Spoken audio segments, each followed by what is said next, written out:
Gimana kalau pembunuhan seorang pemimpin itu nggak dilihat sebagai kekalahan, tapi justru sebagai sebuah kemenangan? Nah, satu peristiwa ini ternyata bisa membelah dunia jadi dua.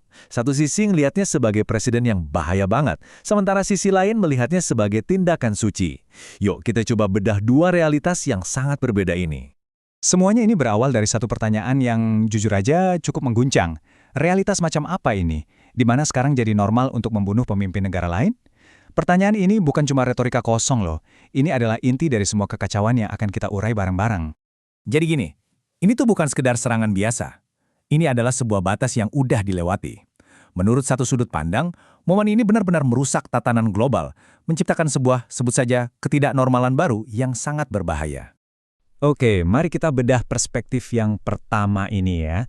Peringatan yang datang dari para analis. Ini adalah pandangan yang melihat semuanya murni dari kacamata strategi dan apa aja konsekuensi globalnya. Peringatan dari para analis ini, ngasih gambaran yang suram banget.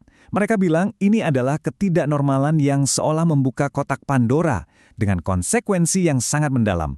Coba deh bayangin efek dominonya. Perang yang tadinya di satu tempat bisa meluas, aturan main global dilanggar, sampai-sampai prediksi yang rasional aja jadi nggak mungkin lagi. Singkatnya, kesimpulan mereka jelas, tidak ada hal baik yang sedang terjadi. Oke, sekarang coba kita geser dulu fokusnya. Lupakan sejenak analisis geopolitik yang serba logis tadi. Kita akan masuk ke dunia yang sama sekali berbeda, di mana peristiwa ini nggak dilihat sebagai strategi, tapi lebih sebagai takdir.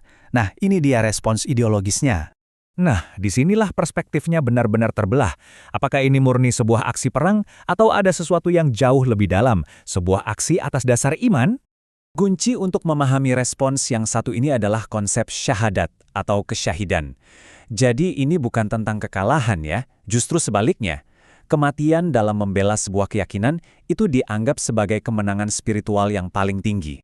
Makanya deklarasi mereka pun jadi sangat jelas. Mereka nggak mengumumkan kekalahan, tapi justru kesyahidan yang agung.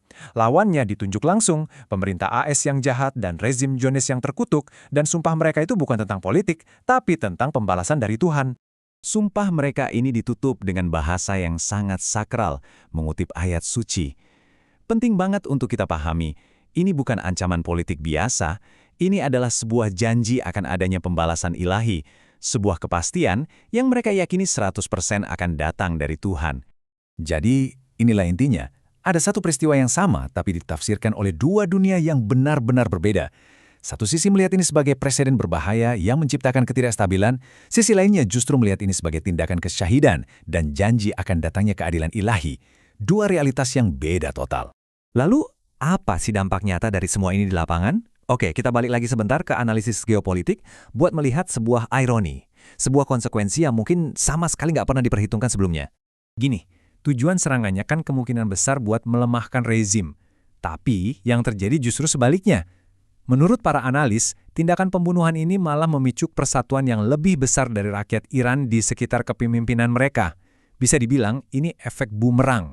Dan disinilah kedua jalur yang tadinya berbeda itu akhirnya bertemu di satu titik. Entah kita melihatnya dari kacamata analis ataupun ideolog, keduanya menunjuk pada satu kesimpulan yang sama. Masa depan yang kita hadapi jadi sangat tidak pasti dan juga berbahaya. Jadi, mau itu peringatan soal kekacauan dari para analis atau seruan untuk pembalasan dari Tuhan, keduanya, meskipun datang dari dunia yang berbeda, ternyata mendorong ke arah yang sama persis, eskalasi, konflik yang makin memanas dan sepertinya tak terhindarkan. Dan ini meninggalkan kita dengan satu pertanyaan akhir yang paling penting, yang datang langsung dari para analis itu sendiri. Ketika prediksi yang rasional dan masuk akal sudah tidak mungkin lagi untuk dibuat, lantas apa yang akan terjadi selanjutnya?